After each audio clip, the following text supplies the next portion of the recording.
नमस्कार, मी संकेत Deshpande. Top news मराठीच्या लोकसभा निवडणुकीच्या निमित्तानं समोरासमोर या विशेष कार्यक्रमामध्ये आपल्या सर्वांचं स्वागत. आज आपल्यासोबत एक असं व्यक्तिमत्व आहे की ज्यांची अभिनयाबरोबरची राजकीय कारकीर्दही मोठी आहे. असे शिरूर लोकसभेचे आमदार खासदार डॉक्टर अमोल कोल्हे आपल्यासोबत आहेत. सर, तुमचं स्वागत आहे टॉप न्यूज मराठीमध्ये. आणि या मुलाखतीत माझ्यासोबत असणार आहे माझा सहकारी राजरत्न जोंधळे. सर, लोकसभा निवडणुकीचा रणसंग्राम सुरू झाला आहे, बिगुल वाजलेला आहे आणि शिरूर लोकसभेचा जो मतदारसंघ आहे हा भौगोलिकदृष्ट्या मोठा असा मतदारसंघ मानला जातो. अशा वेळी प्रचारासाठीचं तंत्र काय आहे किंवा कसरत होतीये का आता? नाही, कसरत तर ही प्रत्येक लोकसभा मतदारसंघामध्ये होत असते आणि विशेषतः ग्रामीण भाग असलेला शिरूर लोकसभा मतदारसंघ भौगोलिकदृष्ट्या आमच्याकडे आदिवासी भाग आहे, त्याचबरोबर शहरी भाग आहे, निमशहरी भाग आहे आणि ग्रामीण भाग आहे. त्यामुळे जास्तीत जास्त मतदारांपर्यंत पोहोचणं हा एक फार महत्त्वाचा भाग आहे. कारण या लोकसभा निवडणुकीमध्ये मागच्या 1.5-2 वर्षामध्ये जी राजकीय स्थित्यंतरच आहे, यामध्ये आपण पाहिलं की 2 प्रादेशिक पक्ष हे फोडण्यात आले. यामध्ये शिवसेना असेल, राष्ट्रवादी काँग्रेस पक्ष असेल, हा फोडण्यात आला. त्यामुळे या निवडणुकीला सामोरं जात असताना नवीन चिन्ह म्हणजे तुतारी वाजवणारा माणूस हे चिन्ह घेऊन निवडणुकीला सामोरं जातोय. त्यामुळे सर्वसामान्य मतदारांच्या मनात आदरणीय पवार साहेबांच्या पाठीशी ठामपणे उभं राहण्याचा मनोदय आहे. गेल्या 5 वर्षामध्ये 2 वर्ष कोरोनाची वजा जाऊन सुद्धा जे काही काम उभं करू शकलोय, ज्या पद्धतीनं वेगवेगळ्या प्रश्नांवर संसदेत मांडणी केली आहे, या सगळ्यासाठी शिरूर लोकसभा मतदारसंघाच्या मायबाप जनतेने सुद्धा आशीर्वाद द्यायचा ठरवलं. पण चिन्ह जे बदललेलं आहे हे चिन्ह पोहोचवण्याच्या दृष्टीने जास्तीत जास्त मतदार राजापर्यंत पोहोचण्याचा हा प्रयत्न सुरू. जसं चिन्हांच्या बाबतीमध्ये आता तुम्ही बोललात, मतदार हा कन्फ्यूज आहे की कोणत्या पक्षाचं नेमकं चिन्ह कोणतं, अशावेळी काय मांडणी करणार आहात? मला वाटतं अशावेळी आपणा सर्व इलेक्ट्रॉनिक माध्यमं असतील, डिजिटल माध्यमं असतील, या सगळ्यांची भूमिका फार महत्त्वाची राहते. कारण जगातल्या सर्वात मोठ्या लोकशाहीमध्ये हा लोकशाहीचा सगळ्यात मोठा सोहळा पार पडतोय आणि सर्वसामान्य मतदाराचं जे महत्त्वाचं मतदानाचा जो अधिकार आहे हा बजावत असताना त्या मतदार राजापर्यंत ही चिन्ह पोहोचणं तितकं गरजेचं आहे. आणि एक खूप चांगली गोष्ट अशी आहे की जी चिन्ह आहे म्हणजे शिवसेनेकडे असलेलं चिन्ह, उद्धव बाळासाहेब ठाकरे गटाकडे, त्याचबरोबरीनं राष्ट्रवादी काँग्रेस पक्ष शरदचंद्र पवार या पक्षाकडे असणारं चिन्ह, ही दोन्ही महाराष्ट्राच्या स्वाभिमानाची प्रतीक आहे. म्हणजे महाविकास आघाडीमध्ये काँग्रेसचं बघत असाल तर पंजा, हाताचा पंजा हे चिन्ह पूर्वापार आहे. पण त्याच पद्धतीनं जो छत्रपती शिवाजी महाराज, छत्रपती संभाजी महाराजांचा जो जाज्वल्य इतिहास आहे आणि त्याला अनुसरून जी आपली संस्कृती, यामध्ये खूप सहज सर्वसामान्यांना ठाऊक असणारं चिन्ह आहे ते म्हणजे तुतारी वाजवणारा माणूस. आणि त्यामुळे मला वाटतं हे चिन्ह पोहोचवणं त्या मानाने खूप सोपं आहे. हे चिन्ह आधीच घराघरापर्यंत पोहोचलंय. जिथे ते पोहोचलं नाही तिथे पोहोचवण्यासाठी वेगवेगळी माध्यमं आहेत, डिजिटल माध्यम असेल, ऑडिओ व्हिज्युअल माध्यम असेल, या सगळ्या माध्यमातून हे चिन्ह आपण पोहोचवतो. त्यामुळे सर्वसामान्य नागरिकांना हे ठाऊक झालेलं आहे की आदरणीय शरदचंद्रजी पवार यांना मतदान म्हणजे तुतारी वाजवणारा माणूस या चिन्हासमोरचं बटन दाबायचं आहे. डॉक्टर अमोल कोल्हे यांना आशीर्वाद द्यायचा आहे, याचा अर्थ तुतारी वाजवणारा माणूस या चिन्हासमोरचं बटन दाबायचं आहे.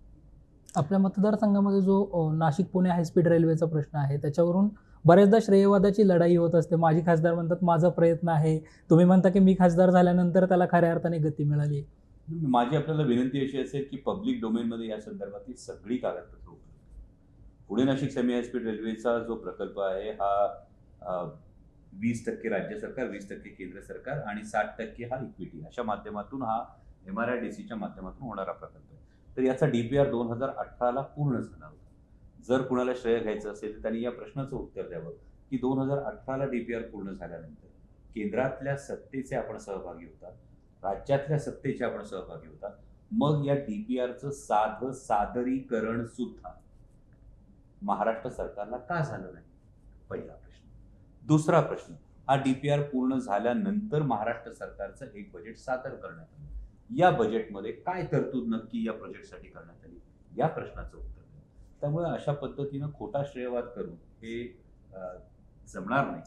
सर्वसामान्य जनता हे स्वीकारणार नाही. कारण आपली साधी नीती आहे, हा सूर्य हा जयद्रथ, बाप दाखवण्याचं शास्त्र आलेली सगळी डॉक्युमेंट्स आपण प्री इन्व्हेस्टमेंट ऍक्टिव्हिटी जून 2020ला याचं अप्रुव्हल आलं.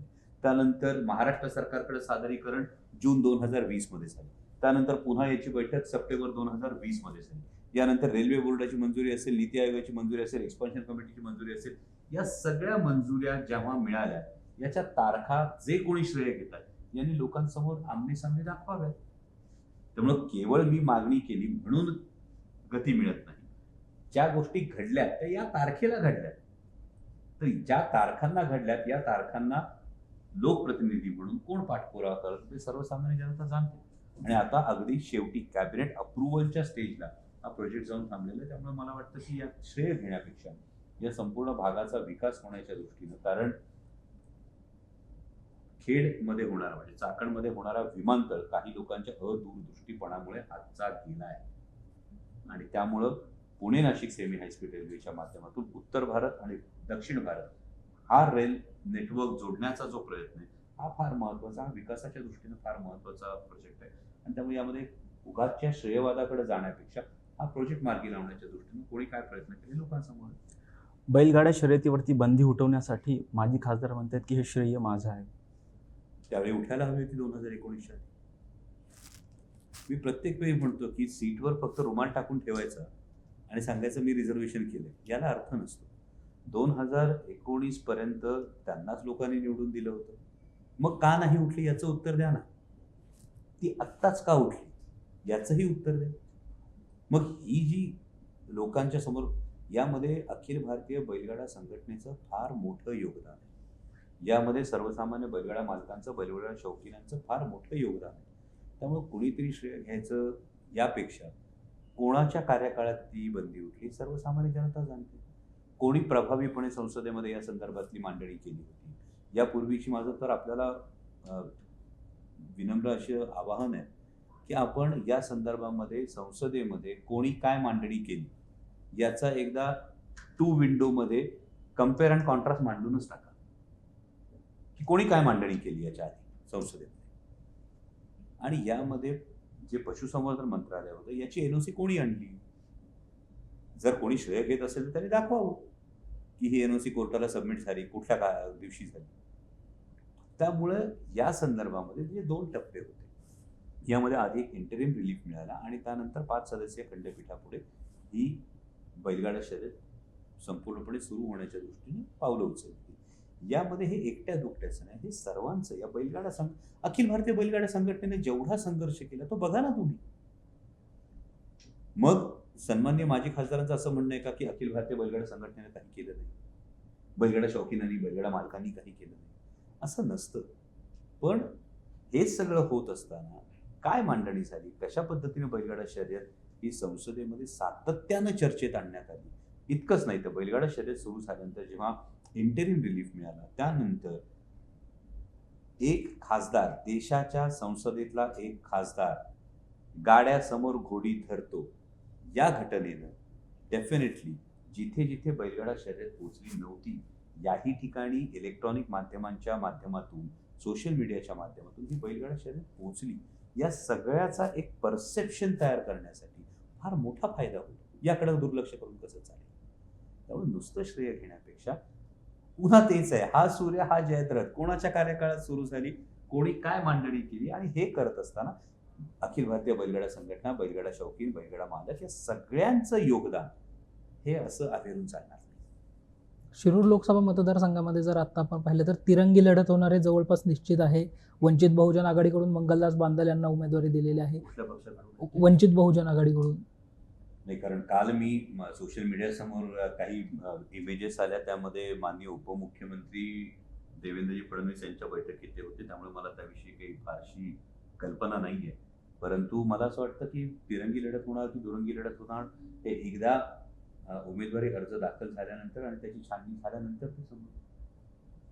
आता शिरूर लोकसभेमध्ये बघितलं तर आपण विधानसभेचे 6 मतदारसंघ येतात, त्यापैकी अशोक पवार जे आहेत ते फक्त तुमच्यासोबत आहेत, बाकीचे जे सगळे आमदार आहेत ते महायुती बरोबर आहेत. अशा वेळी तुमची मताची बांधणी कशी असणार? मला वाटतं ही परिस्थिती 2019ला सुद्धा होती. 2019ला सुद्धा केवळ आंबेगाव विधानसभेचे आमदार हे राष्ट्रवादी काँग्रेस पक्षाचे होते आणि इतर 5ही आमदार विरोधी पक्षाचे होते. आपण ज्याला देजावू म्हणतो किंवा नियतीचा संकेत म्हणतो तो कदाचित हाच संकेत आहे की पुन्हा एकच आमदार हा आदरणीय शरदचंद्रजी पवार साहेबांबरोबर आहे, अशोक बापू पवार हे पवार साहेबांबरोबर आहेत, आणि इतर 5 आमदार हे विरोधी पक्षातले आहेत. त्यामुळे 2019ला लोकसभेनंतर जे घडलं होतं की 1-5 होतं, तिथे 5-1 झालं. त्याच पद्धतीने 2024ला आत्ता 1-5 आहे, आम्ही पुन्हा 5-1 करू. कलाकार म्हणून ऐन बहरात कारकीर्द आलेली असताना अचानक राजकीय क्षेत्रात येण्याचा निर्णय काय? तर मला वाटतं हे कायम आनंदाचं गुणोत्तर आहे, आणि कलाकार म्हणून कलाकार म्हणून कारकीर्द बहरात आलेली असताना आदरणीय शरदचंद्रजी पवार साहेबांच्या मार्गदर्शनाखाली समाजकारणात राजकारणात येण्याचा निर्णय घेतला. मी धन्यवाद देईन तुमचे की तुम्ही फार सकारात्मक रीतीने हा प्रश्न विचारला, कारण आजकाल मी खूप हिणकस भाषेत टोमणे ऐकतो या संदर्भातले, आणि कोणी नौटंकी म्हणतं, कोणी नाचा म्हणतं, आणि मला त्या दिवशी खरोखर आश्चर्य वाटलं की माननीय मुख्यमंत्री एकनाथजी शिंदे यांनी सिनेस्टार गोविंदा यांचा प्रवेश झाल्यानंतर ज्या आपुलकीनं त्यांचं स्वागत केलं, आणि तेव्हा खरोखर हा प्रश्न पडला की छत्रपती शिवाजी महाराज, छत्रपती संभाजी महाराज यांचा खरा इतिहास लोकांसमोर आणण्याच्या दृष्टीने मी सातत्यानं प्रयत्न करत असताना विरोधकांकडून नौटंकी, नाचा, सेलिब्रिटी अशी शिल्की विशेषणं वापरली जातात, मात्र सिनेस्टार गोविंदांचं पायघड्या घालून स्वागत करतात. तर ही दुटप्पी भूमिका का घेतली जाते, हा एक महत्त्वाचा प्रश्न आहे. आणि दुसरं मी काय म्हणतो की कलाकार म्हणून त्या सेलिब्रिटी असा एक शिक्का जो मारला जातो, मला असं वाटतं की ज्यांच्यावर वेगवेगळ्या ह्याच्यातले गुन्हे दाखल आहेत असे लोक येतात, चांगले डॉक्टर्स येतात, चांगले वकील येतात, चांगले इंजिनियर्स येतात. मी शिक्षणाने पेशाने डॉक्टर आहे. मग डॉक्टर, इंजिनियर, वकील, इतर सामाजिक कार्यकर्ते चालतात, तर कलाकार का चालत नाही? बरं, हा कलाकार निवडून आल्यानंतर, शिरूर लोकसभा मतदारसंघाला हा विश्वास दाखवल्यानंतर पहिल्याच टर्ममध्ये 3 वेळा संसद रत्न पुरस्कार मिळाला. ज्यांना कोणाला याविषयी आक्षेप आहे त्यांनी पहिल्या टर्ममध्ये 3 वेळा संसद रत्न पुरस्कार देशातल्या किती खासदारांना मिळालाय याची यादी एकदा लोकांसमोर ठेवा, आणि जर ती यादी तुम्ही ठेवली तर लोकांसमोर पुन्हा दूध का दूध पाणी का पाणी होऊन जाईल की आतापर्यंत किती खासदारांना पहिल्या टर्म मध्ये 3 वेळा संसद रत्न पुरस्कार मिळाला, दाखवून दे. माझं खुलं आव्हान. तुमचं कुठंतरी अभिनय क्षेत्राकडे दुर्लक्ष होतं म्हणून तुम्ही राजकारणापासून दूर जाण्याचा विचार केला होता, असं अजित पवार म्हणाले होते. असं ते म्हणाले. यामध्ये किती तथ्य? यामध्ये जर तथ्य असतं तर संसदेतली माझी उपस्थिती कमी झाली असती, अपेक्षित होतं. बरोबर. समजा तुम्हाला उद्या पत्रकारितेतून संन्यास घ्यायचा, तर तुम्ही रोज माझा इंटरव्ह्यू कराल का? नाही करणार की नाही. तुम्ही रोज लिखाण कराल का? नाही करणार की नाही. तुम्ही तुमच्या क्षेत्राकडे पूर्ण लक्ष द्या.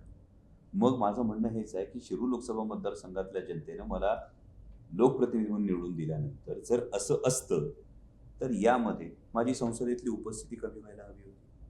माझा संसदेत मी जे शिरूर लोकसभा मतदारसंघाचे प्रश्न हिरिरीने मांडतो ते बंद व्हायला हवे होते.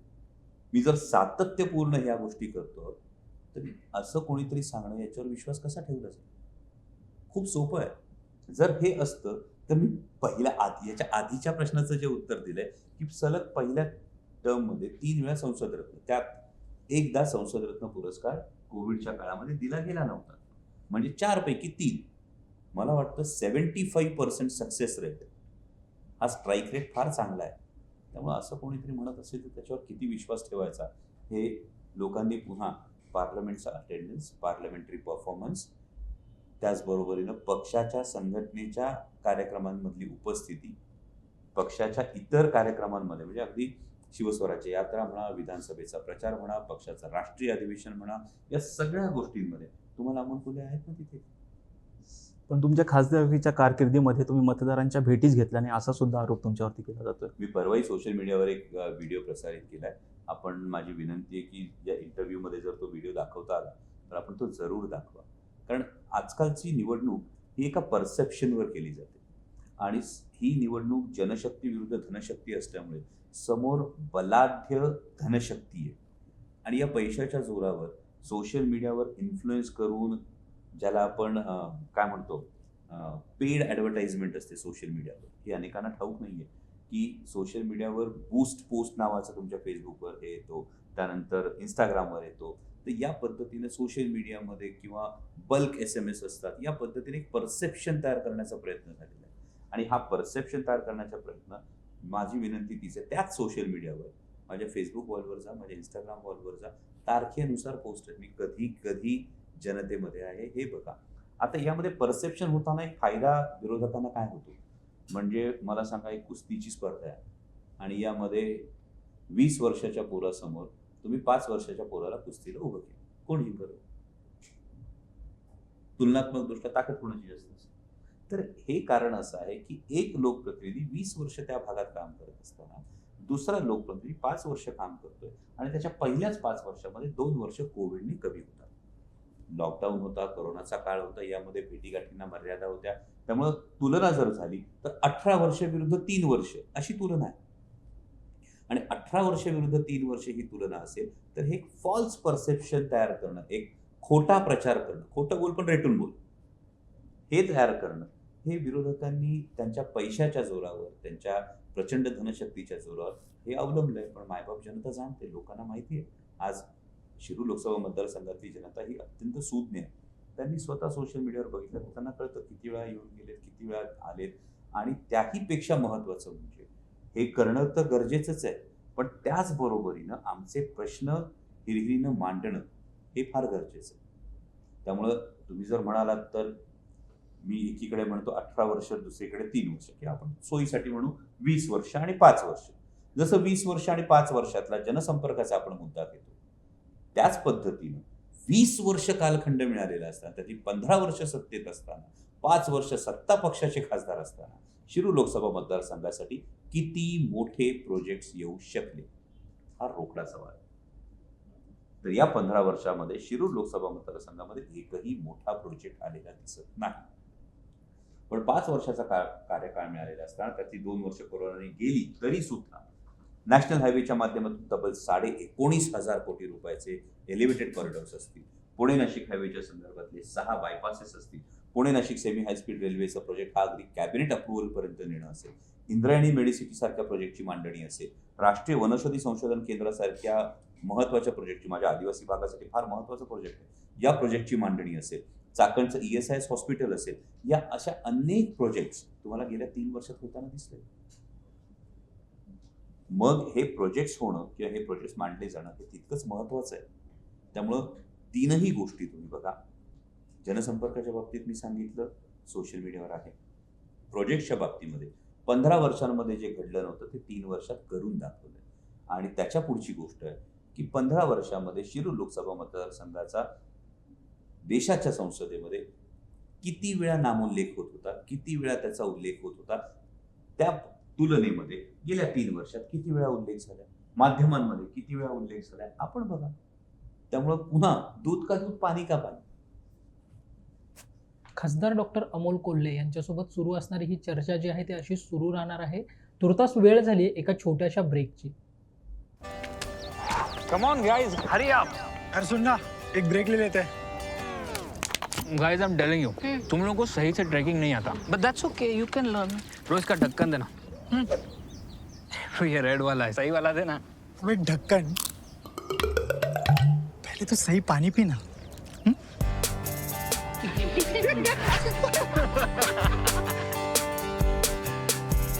Manikchand Oxyrich, proudly Indian. ब्रेकनंतर आपल्या सर्वांचं पुन्हा एकदा स्वागत. आणि आज आपल्यासोबत चर्चा करण्यासाठी आहेत शिरूरचे खासदार डॉक्टर अमोल कोल्हे. ज्या प्रकारे आत्ता आपण बघितलं की नुकतंच तुम्ही किल्ले शिवनेरी येथे आढळराव पाटील यांना नमस्कार केला होता, त्यावेळी नेमकी तुमच्यात काय चर्चा झाली? हे बघा, आपली संस्कृती आहे वयस्कर व्यक्तीला वाकून नमस्कार करावा. ते समोर आले, वयस्कर व्यक्ती समोर आहे, वाकून नमस्कार करणं ही माझी संस्कृती आहे. नंतरच्या विधानाचं मला आश्चर्य वाटलं की नंतर मी माध्यमांमधून ऐकलं की समोरून असं विधान आलं, मी त्यांना आशीर्वाद दिले नाहीत, मी त्यांना फक्त शुभेच्छा दिल्या. मला असं वाटतं की मी माझी संस्कृती पाळली, पुढचा त्यांचा प्रश्न आहे. त्यामुळे भावना मनात असण्याचं काहीच कारण नाही. माझा काय बांधायला बांध नाही आहे. तर मी कधी कुणावर वैयक्तिक टीकाही करायला जात नाही. माझं थेट म्हणणं आहे, लोकशाही आहे, लोकशाहीमध्ये कोणी ना कोणी उमेदवार हा समोर 100% असणार आहे. आणि सत्ता येते जाते, आपण माणूस म्हणून कुठे उभे राहतो, माणूस म्हणून आपण काय काम करतो हे जास्त महत्त्वाचं आहे. आधी राष्ट्रवादी काँग्रेस, त्यानंतर शिवसेना, त्यानंतर शिंदे गट आणि परत आता राष्ट्रवादी अजित पवार गट, असा आढळराव पाटील यांचा प्रवास आहे. अशावेळी त्यांची तुमच्यासोबत लढत होणार आहे. अशावेळी राष्ट्रवादी विरुद्ध राष्ट्रवादी, यामध्ये हाच मुळात फरक आहे. तुम्ही जे प्रश्नाची सुरुवात केली त्या पद्धतीनं चौथा पक्ष प्रवेश करून केवळ स्वार्थासाठी मारलेली बेडूकुडी आणि त्याच वेळी मी 2019 मध्ये आदरणीय शरदचंद्रजी पवार साहेब यांच्याच नेतृत्वाखाली निवडणूक लढवली आणि आज संघर्षाच्या काळात ज्या आदरणीय शरदचंद्रजी पवार साहेबांनी उत्तर पुणे जिल्ह्यासाठी, महाराष्ट्रासाठी नव्हे देशासाठी एवढं भरभरून योगदान दिलंय, त्यांना जेव्हा घेरण्याचा प्रयत्न हा केला जातोय त्यावेळी या संघर्षाच्या काळातही एक सर्वसामान्य कुटुंबातला, ज्याला कुठलीही राजकीय पार्श्वभूमी नाही, ज्याची कुठली परदेशात कंपनी नाही, ज्याच्याकडं कुठेही धनदांडगी संपत्ती नाही, असा एक सर्वसामान्य कुटुंबातला माणूस केवळ एकनिष्ठता बाळगून, माझ्या मातीचे संस्कार बाळगून मी पवार साहेबांच्या सोबत त्याच ठामपणे उभा आहे. हा फरक आहे. त्यामुळे राष्ट्रवादी विरुद्ध राष्ट्रवादी म्हणण्यापेक्षा यामध्ये बेडूकुड्या विरुद्ध एकनिष्ठता ही लढत आहे. जसं आता तुम्ही सांगितलं की शरद पवार साहेबांना घेरण्याचा प्रयत्न होतोय, अशा वेळी निष्ठेचा कुठंतरी मुद्दा उपस्थित होतोय. निष्ठेचं तुम्ही बोलताय, परंतु अजित पवार यांच्या शपथविधीला तुम्ही उपस्थित होतात. त्याचं त्यांनी स्पष्टीकरण द्यावं, मला काय बोलून दिलं होतं. यामध्ये फार महत्वाची गोष्ट आपण लक्षात घ्या. यामध्ये हा मुद्दा जेव्हा उपस्थित केला जातो, 2 जुलैपर्यंत राष्ट्रवादी काँग्रेस पक्ष जो शरदचंद्रजी पवार साहेबांनी स्थापन केला, त्याचे नेते कोण होते? जर नेत्यांनी एखाद्या कार्यकर्त्याला बोलावलं तर तो कार्यकर्ता जाणार की जाणार नाही? तो जाणार. तिथे गेल्यानंतर जेव्हा आदरणीय पवार साहेब नाहीत, सुप्रियाताई नाहीत, प्रदेशाध्यक्ष जयंत पाटील साहेब नाहीत, हे दिसल्यानंतर हा सगळा प्रकार लक्षात आल्यानंतर मी लगेच माझी भूमिका स्पष्ट केली. यात चुकलं कुठे? आता जर मगाशी बोलताना आपल्या चर्चेमध्येही संसदरत्न पुरस्काराचा उल्लेख झाला.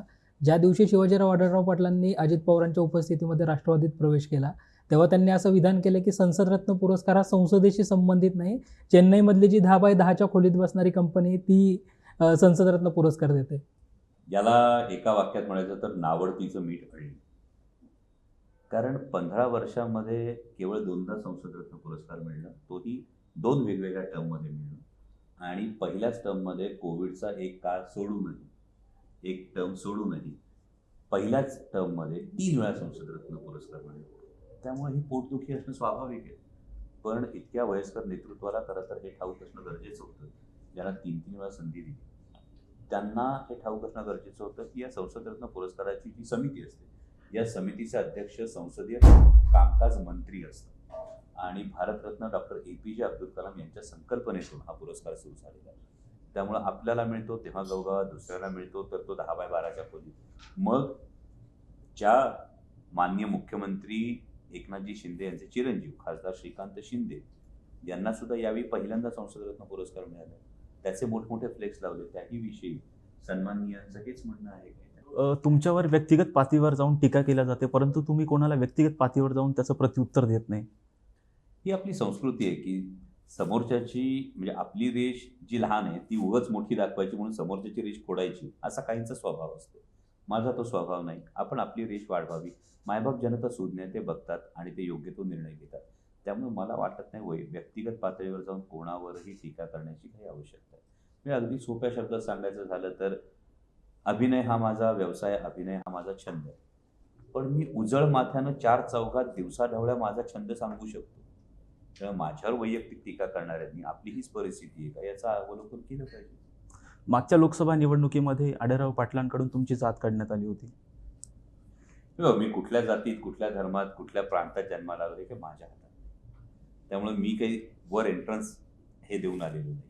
तर माझं हेच म्हणणं आहे की छत्रपती शिवाजी महाराजांच्या आदर्शावर जर पुढे जायचं असेल तर तुम्ही कोणत्याही जातीत, कोणत्याही धर्मात जन्माला आला तरी तुमच्या कर्तृत्वानं तुमचं व्यक्तिमत्व असं वाटवा की शेवटी तुमच्या राष्ट्राला अभिमान वाटला पाहिजे.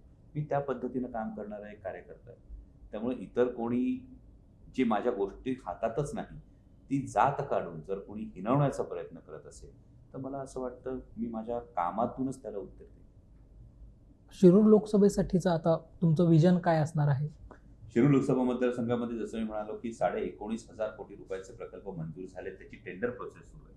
आचारसंहिता संपली की हे टेंडर कंप्लीट होऊन लगेच कामाला सुरुवात होईल. हे काम लवकरात लवकर पूर्ण व्हावं आणि पुणे नगर हायवेची वाहतूक कोंडी असेल किंवा आता चाकण चौकातली वाहतूक कोंडी असेल याच्यापासून सुटका नागरिकांची व्हावी यासाठी हा प्रयत्न पहिला असेल.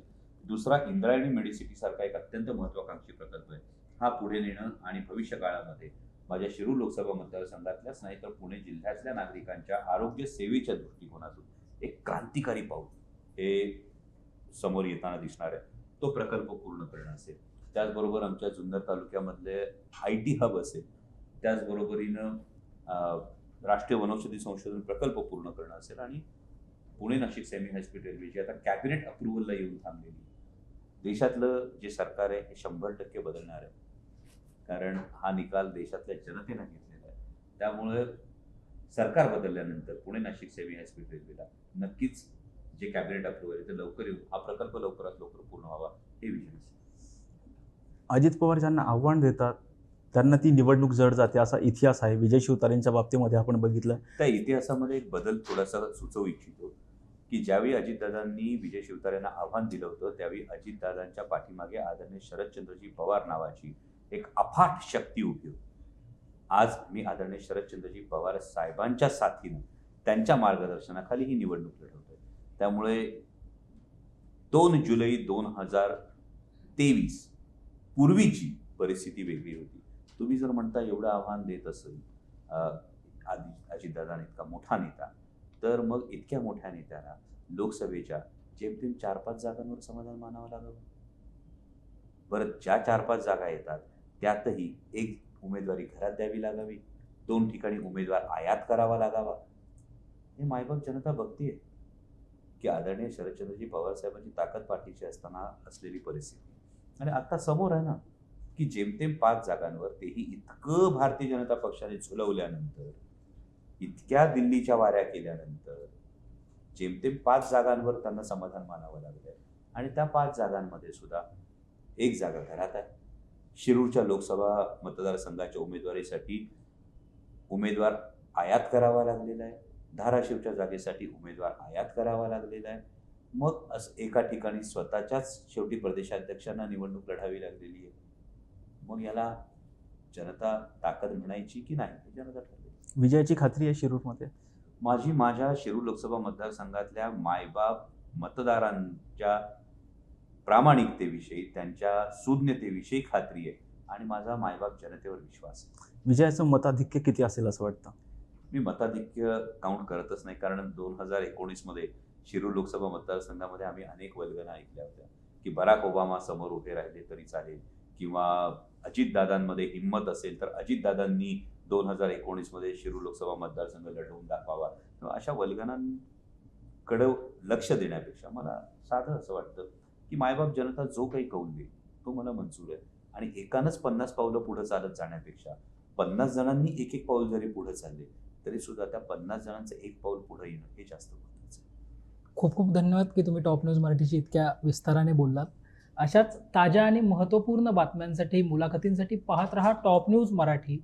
आपला महाराष्ट्र, आपली बातमी. आणि हो, आता top news Marathi channel Jio टीव्हीच्या OTT प्लॅटफॉर्मवर, तेही 24 तास.